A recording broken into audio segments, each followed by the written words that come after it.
Hi guys, just a quick intro of what we're going to be covering today in our video. We're going to look at the unique units that are part of Song for War that will be coming to Kickstarter, I think in the end of February-ish. But we're going to do a deep dive to show you how they're used and how you can eliminate them. Anyway, let's get on with the video. Hey guys, let's talk about the Alpine Mountain Infantry. So they are blue armor, but they fight as the yellow dice, where typical infantry is a blue dice. That's kind of cool. And if they roll 12, they do red damage. Don't underestimate that. They may be unloaded on mountain spaces by transports. No penalty for moving in or out of mountain spaces. Not subject to enemy landing defense roll. Move into the mountains, move out. No penalty. What's also unique is that the attack and defend both in step 4 here and step 6 on the battle steps. So in summary, they roll yellow dice. They can move through mountain spaces with no penalty. They're not subject to enemy landing defense roll, and they can attack and defend on step 4 and step 6. These guys are the king of infantry.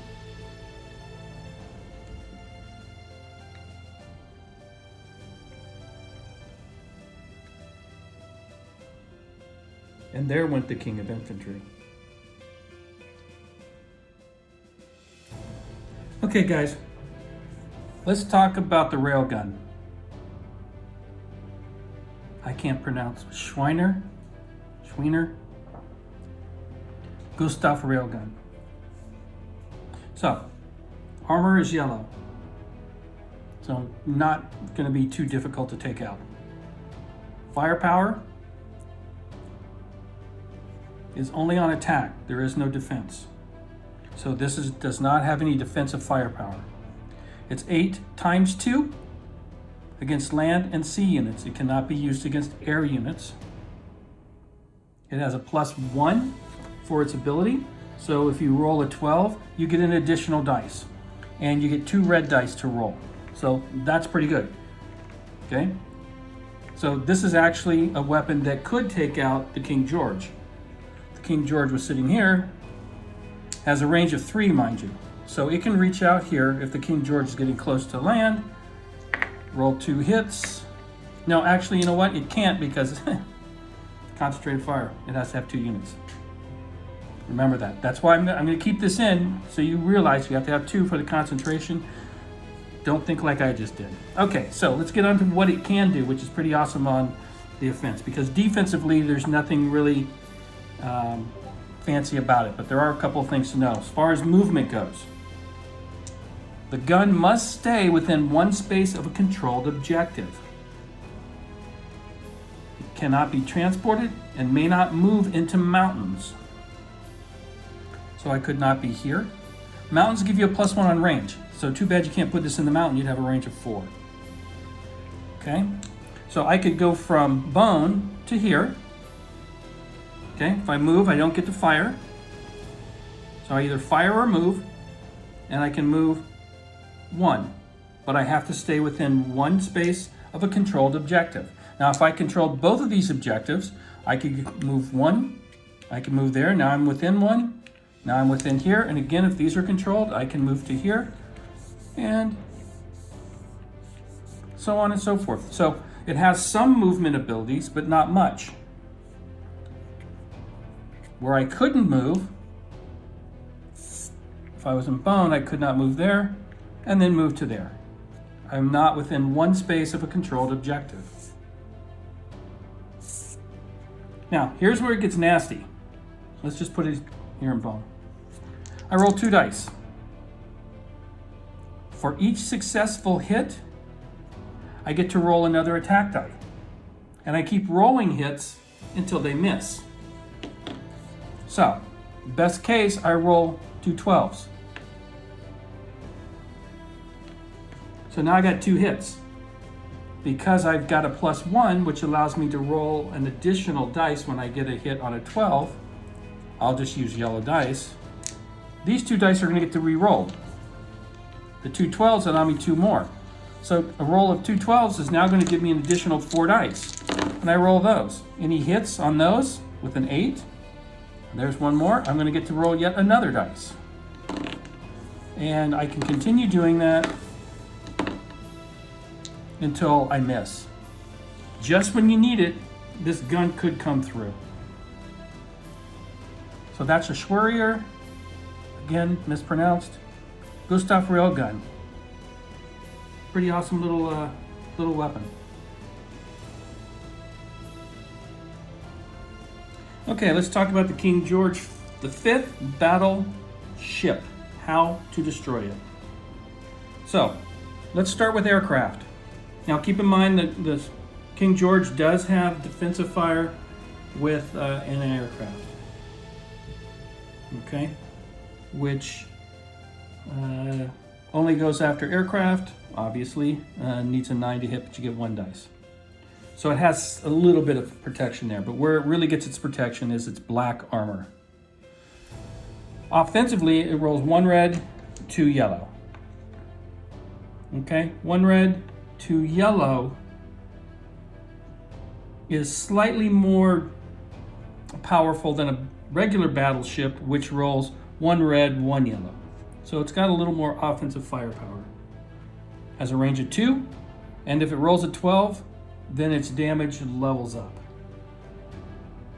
Okay, light bombers. Light bombers on a roll of a 12 level up. They are yellow. I think we only need 4. I think they doubled these. Okay. So, with the light bombers, I would have to concentrate 4 dice and roll hits. Okay? This could be 4 dice with hits can be concentrated into 2 red, and 2 red make a black, thus sinking the King George. So it would take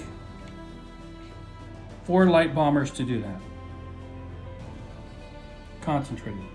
Or 2 heavy bombers, which are also yellow. Now, the heavy bombers roll 5 dice. Okay? So, rolling 5 dice, if I got 4 hits, that's going to create 2 red, that equals 1 black. And that's with 1 heavy bomber. Okay? So 1 heavy bomber could take out the King George because of the fact that it rolls 5 dice. Actually, that's not true. I'm sorry. It can't combine fire. It needs 2 units. So it's going to take at least 2 of these units, but you're going to roll 10 dice.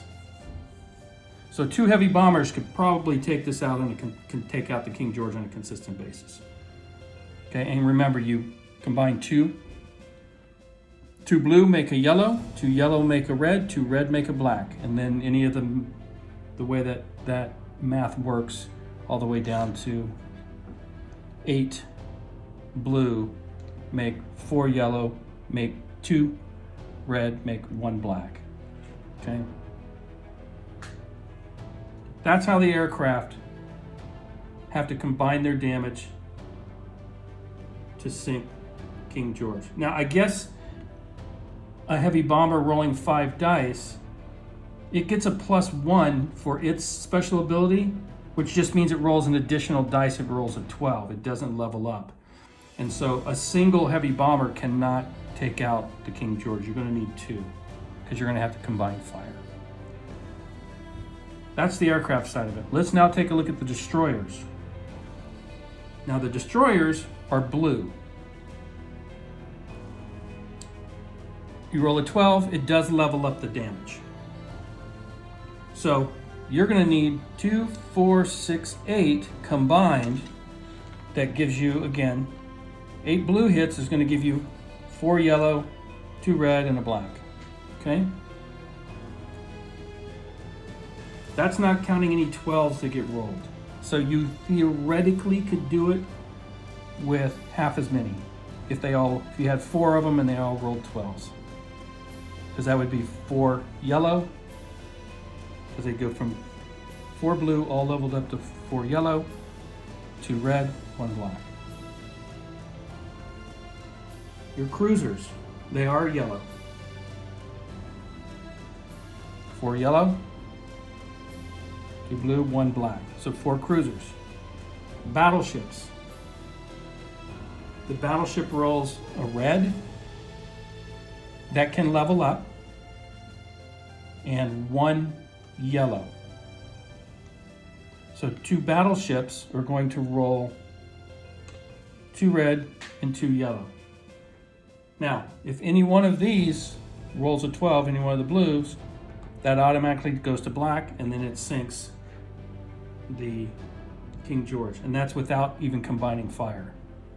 So you could always take a shot at it. You have a 1 in 12 chance that the battleship could sink the King George, straight up, one-on-one.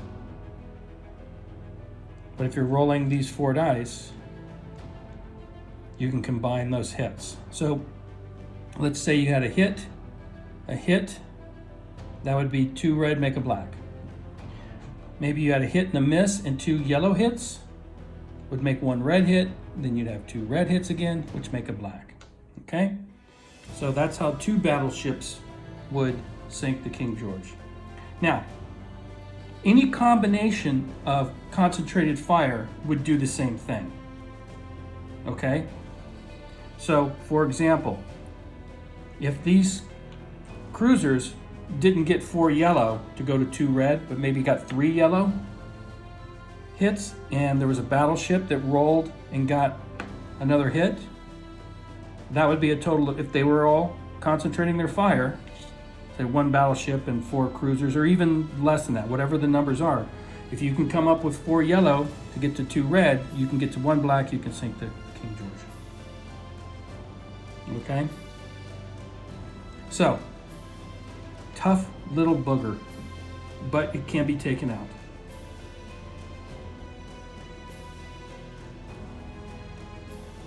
Okay, we're going to attack Tunis, there it is, with our B-17 Flying Fortress. Show you how this works. So the first battle step is anti-aircraft. Anti-aircraft roll blue dice. You see the armor on the B-17 is yellow. So individually, these anti-aircraft cannot shoot down the B-17. But if they concentrate their fire, which they have to call out before resolution of combat, and they get 2 hits, then they can concentrate their fire to convert those 2 blue hits into 1 yellow hit, and 1 yellow hit would take out the B-17. Okay? Now, the B-17 cannot attack defensively against the anti-aircraft until it's its turn, then it does its bombing. Okay? You can attack, but on defense, it can only attack the air. So it cannot retaliate against the anti-aircraft. So they get a free 2 shots. A 4 and a 3 does not shoot down the B-17. Had I rolled a 9, which would have been a hit, and a 3, it would have done nothing. Now we go to battle step 2, which are fighters. There are 2 fighters. The 2 fighters are also blue. They need a 7 or better to hit. But they're going to also have to concentrate their fire. So we would have called this out ahead of time. We're going to concentrate the fire of these we're going to concentrate the fire of these 2 fighters against the B-17. Now, in return, the B-17 does get to roll 2 defense dice. Okay? And they're yellow. So they can easily shoot down the fighters. Well, easily in that they don't have to combine their fire. So 2 hits, both of them could go down. They have to combine and get 2 hits to shoot them down. Let's roll this, see what we get. 4 and a 5. They need a 7, no hits. And defensively, no hits. Okay.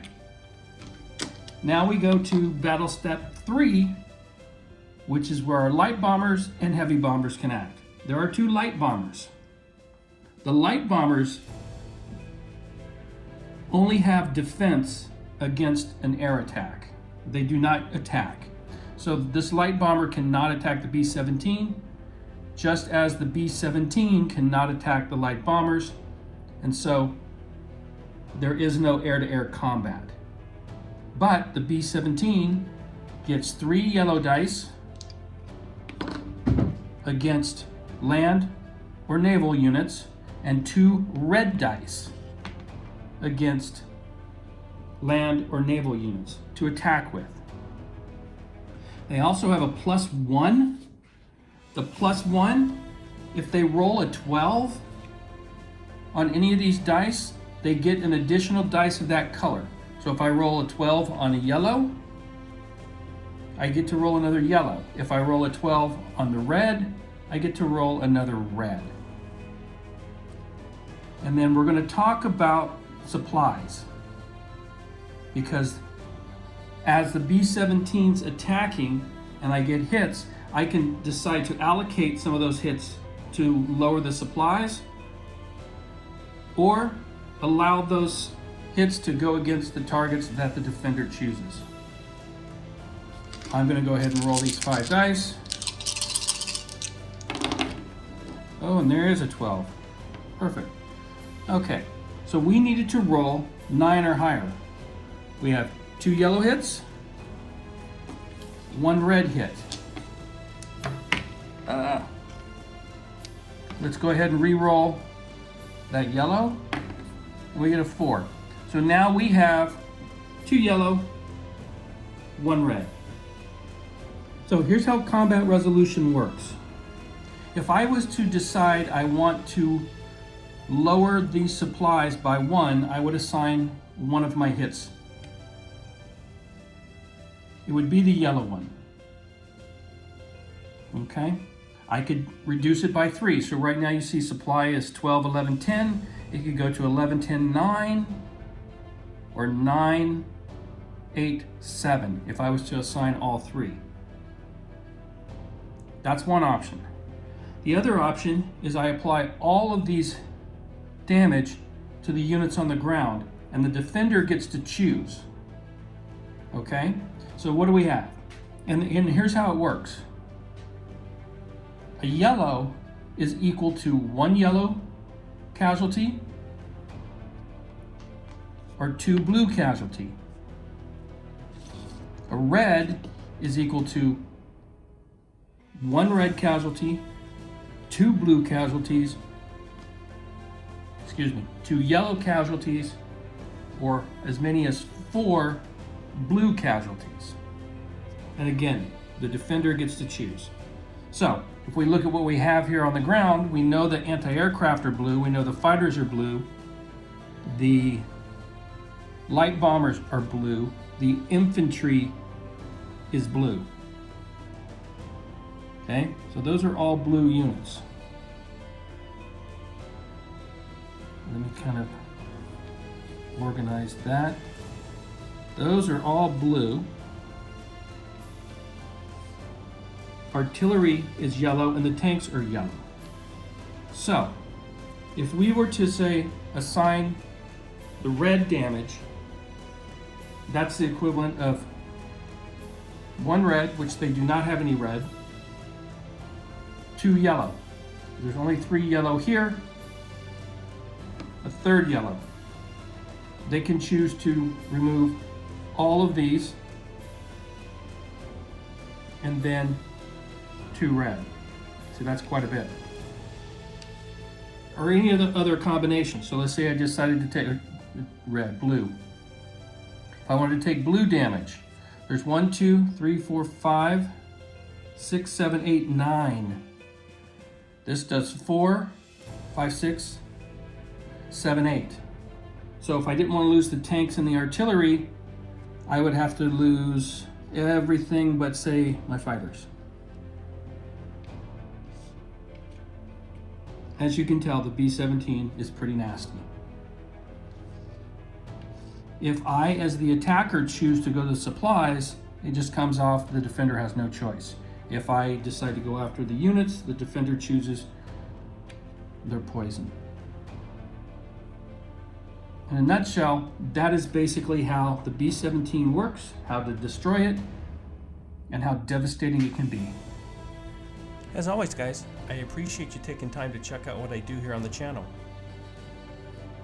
Please hit the thumbs up, put a like on the video, leave a comment, and subscribe to the channel if you don't mind. I would appreciate it. Until next time, talk to you later.